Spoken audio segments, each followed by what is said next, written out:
My name is Philip J. Berg. I'm an attorney, and for the last 27 months, I have been pursuing the efforts against Obama because he is not natural born, and therefore he's not constitutionally eligible to be president of the United States. This is a very critical time in our history. We are in a constitutional crisis. I'm inviting you, actually urging you, to come with a friend and neighbor to Washington, D.C. this Saturday, October 23rd at 12 noon at the United States Capitol West Front. We are going to have a rally there, and the rally is called Obama Birth Certificate Eligibility Obamacare. The birth certificate issue is critical and has been dealt with by the courts without guts, the media, and Congress without guts. And I say that because if they had done 1/10 of what they did to Sarah Palin, Obama never would have been nominated, let alone elected president. How can I say that? Well, the birth certificate issue had been running around for 2 years before Obama ran. And in June of 2008, Obama put on his campaign website a document called Certification of Live Birth. And they keep saying that's the birth certificate. That is not a birth certificate. What's not on that document, which is on a long-form vault birth certificate, is the baby's length, the baby's weight, the hospital name, the doctor's name, and the doctor's signature, none of which appear on the document that Obama put on his website. At the bottom of the document, it states if there's any alteration, it's invalid. We've had 2 experts state there's been alteration. All this information can be found on our website, which is obamacrimes.com, obamacrimes.com.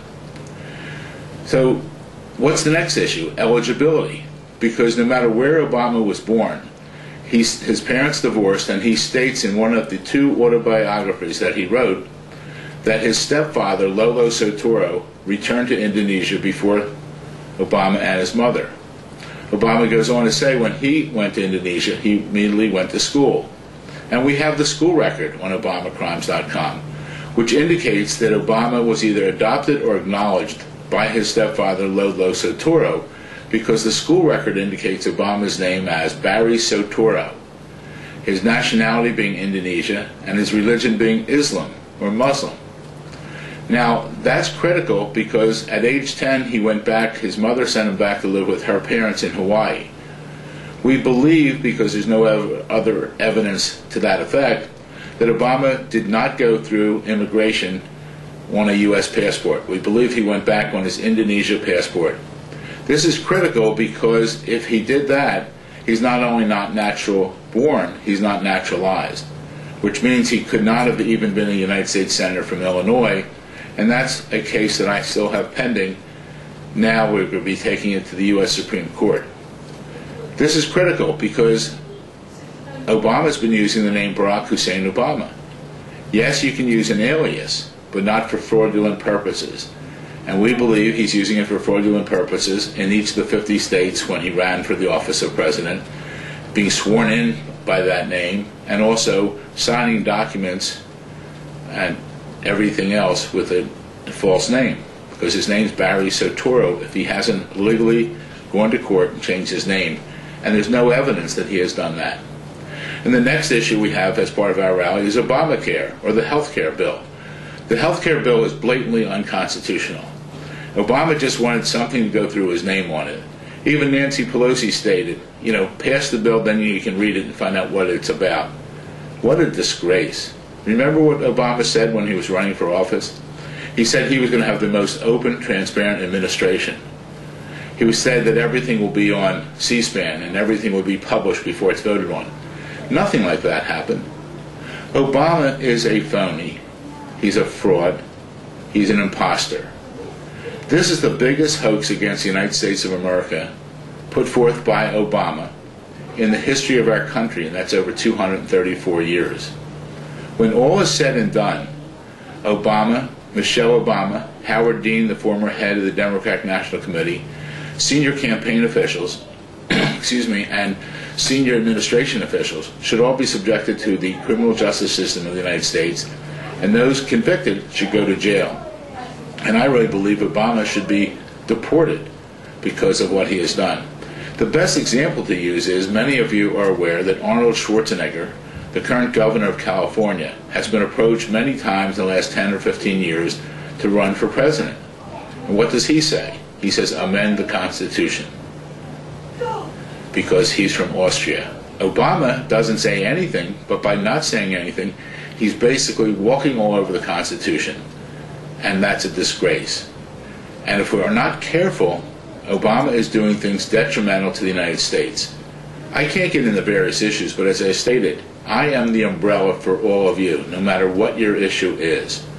Because even though the courts, without guts, Congress, and the media, if we can gather the largest number of people ever in Washington, D.C., and demand that Obama show us that he's constitutionally eligible to be president, which I believe he can, if I had $1 million, I'd put it right here on this table and bet that he is not constitutionally eligible. And then we say, Obama, if you can't show us that you are constitutionally eligible, please do the country a favor and resign from office. If we have enough people in Washington, we can demand that. The American public really doesn't know the full extent of this, because I believe if the majority of the people in this country knew about this, Obama would be out of office already. If this story was on 2020 or Dateline, or was the top fold of the New York Times or the Washington Post or the Chicago or Los Angeles papers, Obama would be out of office. If Congress, who has no guts, would hold one hearing, Obama would be out of office. But all these people have no guts.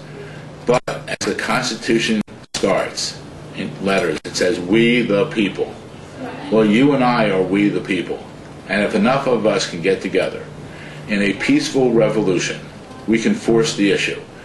If we have enough people there, we can force the issue by having the national media force them to cover it. The foreign press covers a lot of us. We're the laughing stock of the world because people around the world know that Obama was born in Africa. They know he was adopted or acknowledged in Indonesia. They know that he is a fraud. We must stand together at the present time. Yes, we're in a constitutional crisis. Who takes over? That remains to be seen. But the issue now is to force the issue. And force the issue here that's been now for 26 months, I've been working 27 months working on this. I am doing this for the 308 million people in the country who deserve to know the truth. I am doing this for our forefathers. And I'm also doing this for the 1.6 million men and women who died in battles defending our Constitution, and another 1.6 million who have been wounded. In addition to that, all of the men and women who have been in uniform before and currently serving to protect and defend this Constitution. We must stand firm for them because they are protecting us, and now it's time that we the people protected ourselves. We the people demand the end of this. When we force Obama out of office, everything that he has passed, everything that he has signed will become void, because they're all voidable, because he's a usurper. I don't believe that we can really impeach him because he doesn't belong in office.